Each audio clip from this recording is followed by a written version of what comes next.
Hi friends, kids lunch box కోసం టేస్టీగా ఉండే ఎగ్ ఫ్రైడ్ రైస్ అయితే ఎలా తయారు చేసుకోవాలో ఇప్పుడు మనం చూసుకుందాం. దానికోసం స్టవ్ మీద కళాయి పెట్టుకొని 2 టేబుల్ స్పూన్స్ ఆయిల్ అయితే యాడ్ చేసుకొని అవి బాగా హీట్ అయిన తర్వాత 2 ఎగ్స్ వేసి బాగా ఫ్రై చేసుకోవాలి. అవి పక్కన పెట్టుకొని అదే పాన్లో 2 టేబుల్ స్పూన్స్ ఆయిల్ యాడ్ చేసుకొని క్యాప్సికమ్ ముక్కలు, క్యారెట్ ముక్కలు కూడా వేసి అవి కూడా బాగా ఫ్రై చేసుకోవాలి.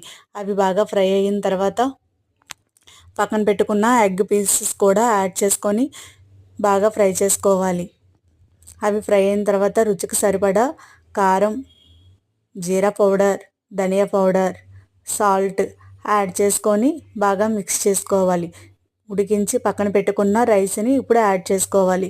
ఇవి బాగా మిక్స్ చేసుకొని హై ఫ్లేమ్లో 2 మినిట్స్ వరకు ఉంచుకోవాలి. 2 మినిట్స్ హై ఫ్లేమ్లో ఫ్రై చేసిన తర్వాత లాస్ట్లో కొత్తిమీర అయితే యాడ్ చేసుకొని సర్వ్ చేసుకోవాలి. ఎంతో రుచికరమైన ఎగ్ ఫ్రైడ్ రైస్ అయితే రెడీ అవుతుంది.